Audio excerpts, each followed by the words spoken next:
Assalamualaikum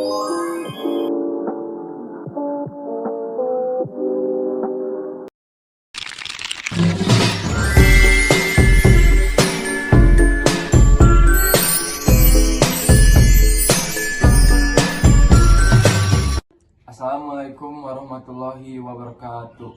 Izin memperkenalkan diri, nama saya Maesa Janedin Bukhari dengan NIM 24110023 dan rekan saya. Perkenalkan, nama saya Tiara dengan NIM 24110031. Saya Sarah Putri Diandra dengan NIM 24110038. Sebelumnya kami ucapkan terima kasih kepada Bapak Jajat Sudrajat selaku dosen pembimbing mata kuliah analisis sistem informasi yang telah memberikan kesempatan kepada kami untuk mempresentasikan materi ketiga atau pertemuan ketiga, yaitu software and analysis. Baik, kita langsung aja ke pembahasannya. 1, 2, 3. Baik, kita masuk ke pembahasan yang pertama. Di sini ada identifikasi dalam analisis sistem informasi pada tahap software investigation and analysis. Proses utama yang dilakukan adalah mengidentifikasi segala hal yang terkait kebutuhan sistem, masalah sistem, kendala, serta peluang pengembangan software. Di materi ini terdapat 6 jenis identifikasi lengkap.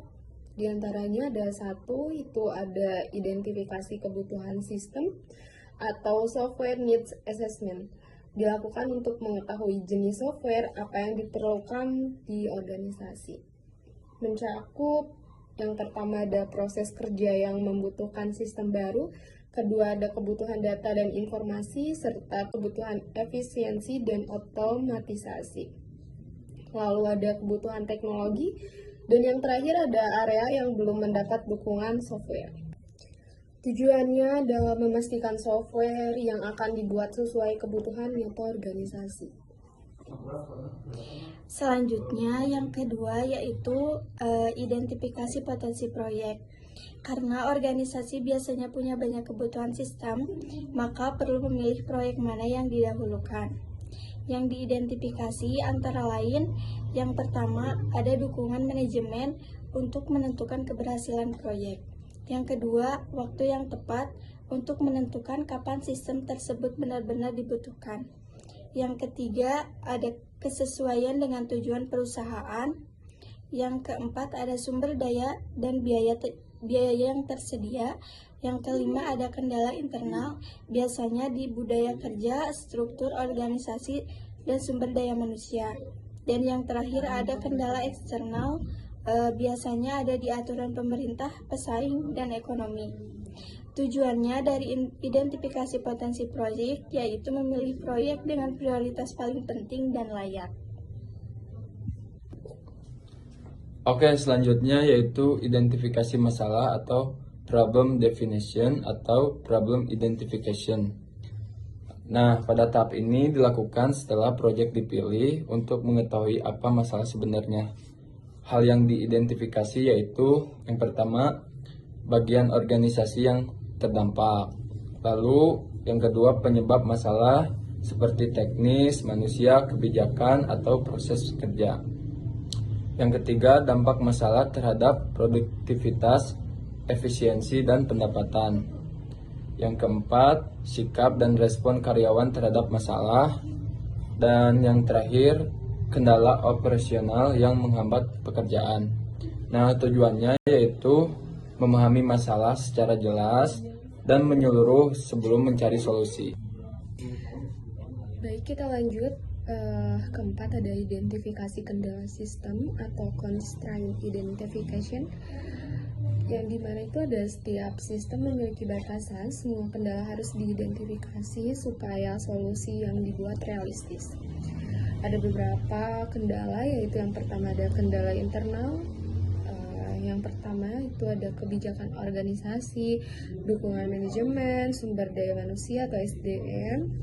Lanjut lagi ada keterbatasan anggaran, lalu ada penerimaan karyawan terhadap perubahan, dan kebutuhan informasi serta politik organisasi.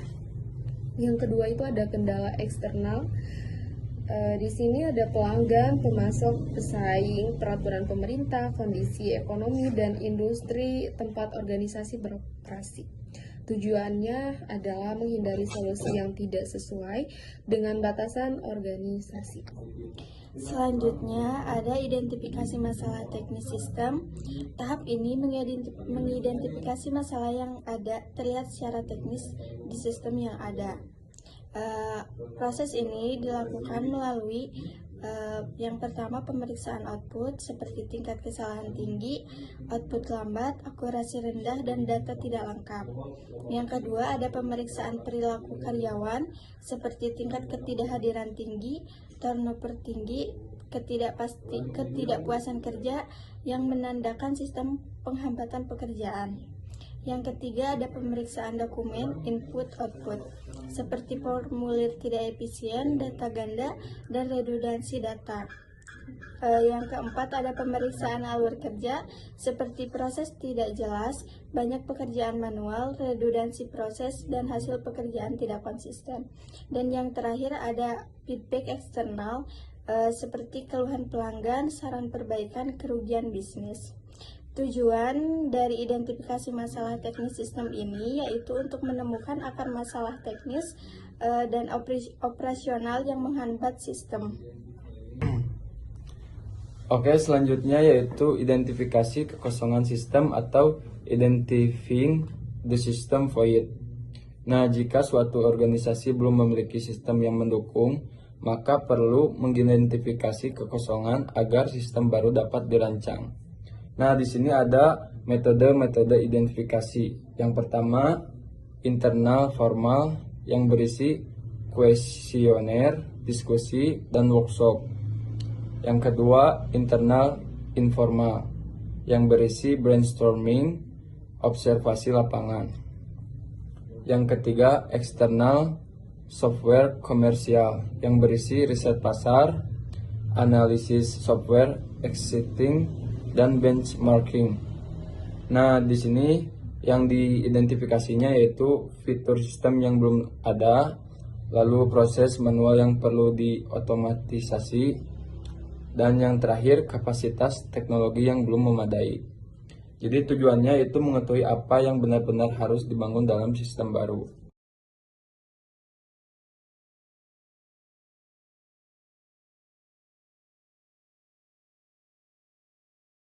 Oke, jadi kesimpulan dalam materi yang kita sampaikan mengenai software and analysis yaitu segala hal yang berujung pada identifikasi yang mencakup untuk kebutuhan sistem atau software.